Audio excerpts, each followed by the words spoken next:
What year is the first, do you think? Do you have it in your head, or you have no idea? Well, I can knock it down to 1 or 2 years. What do you think? How far back? 67. 60, maybe the end of 66. 67.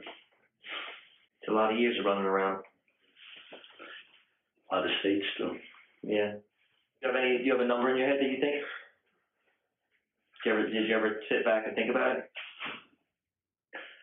It's sad to say I couldn't count that high. They start to get jumbled. I would say there's well over 80.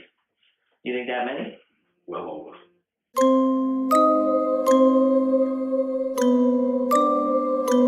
Welcome to another episode of Murder and Mayhem Monday. My name is Franklin James, the serial author, and I hope you all have a mayhem-less week. Now today, we'll be diving into the chilling case of Richard Cottingham, the so-called torso killer. But instead of focusing solely on the brutal nature of his crimes, we'll peel back the layers of his life, starting with his childhood and examining how his psychological profile evolved over time. Richard Cottingham is the definition of pure evil. Now let's explore why he became known as the torso killer. He was born on November 25th, 1946, in the Mott Haven neighborhood of the Bronx in New York City. He was the oldest of 3 children and would appear to be a traditional middle-class family.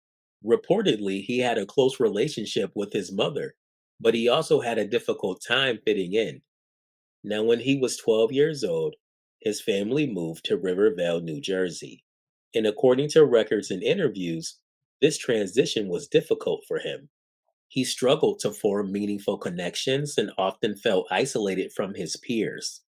Now, that might not sound unusual because at one point or another, many adolescents feel alienated or alone. But in Cottingham's case, this emotional detachment was paired with a growing internal fantasy life. He later described feelings of powerlessness and an overwhelming need to dominate. In fact, as a kid, his interest in bondage porn began. He said it fascinated him from a young age. And this theme, domination, will become central to understanding his later crimes. Now, Richard Cottingham's early adult life paints a picture of cognitive dissonance. By day, he was a family man working as a computer operator at Blue Cross Blue Shield. Yet by night, he was frequenting sex workers and developing violent sexual fantasies that escalated into real-life torture, mutilation, and murder. Now, from a psychological standpoint, this duality is chilling, but not uncommon when it comes to serial offenders.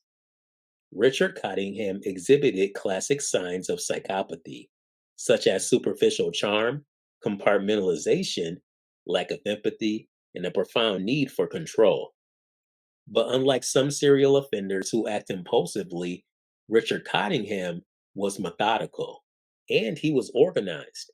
He planned his attacks, he knew how to cover his tracks, and he actively tried to evade detection, which indicates a high cognitive function and an emotional detachment taken to an extreme.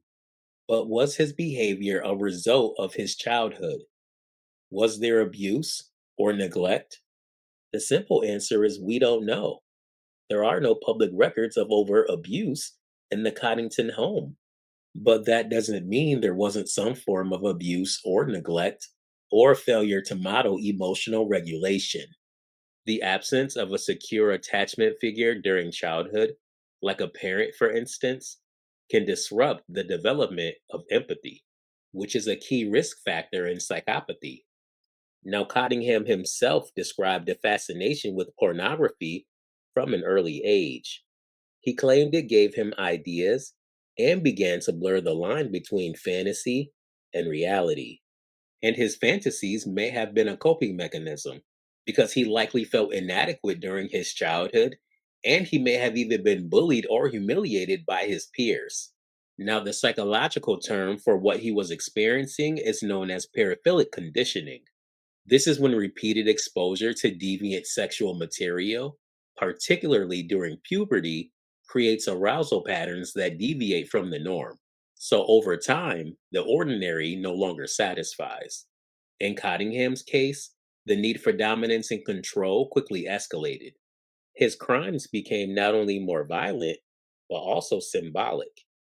The mutilation and evisceration of his victims, the removal of body parts, and then posing them, it all pointed to a deep rooted desire to not just kill his victims, but to own them, to display them, and in his own twisted way, to be seen.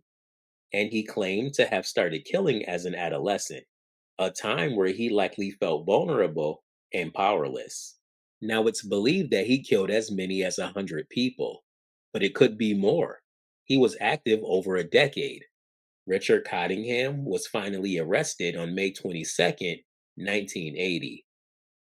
He picked up an 18-year-old sex worker named Leslie Odell. He then took her to a motel because that was his MO and began torturing her. She was bound and he nearly bit off one of her nipples. In fact, he told her, "You have to take it. The other girls did. You have to take it too. You're a whore and you have to be punished." But fortunately, she broke free and started screaming, and the motel staff came to her aid. Richard Cottingham was convicted of multiple murders in the 1980s, though he would later confess to dozens more. Even now, he occasionally offers up new admissions, as if dribbling out truths to maintain some form of relevance. This behavior, delaying full disclosure, offering partial confessions, reflects the manipulative nature seen in psychopathy. It keeps him in control and makes him feel powerful. What case is left open in Bergen County that you remember? I don't know. Well, then how are you telling me you're going to solve all the cases in Bergen and Essex counties if you don't remember them? Well, a couple of things would bring my memory back. You know, we always had a relationship where one hand washes the other hand. Your hands have gotten washed a lot more than mine have. No. That's that much we know. As a student of psychology, I'd argue that Richard Cottingham's case is a textbook example of how early emotional detachment, coupled with a growing fantasy life and lack of empathy, can lay the groundwork for horror. It's also a reminder that killers don't always look like monsters. They can wear suits, they can raise families, and they can clock in at 9 and start butchering after 5. But I do want to thank you all for tuning in.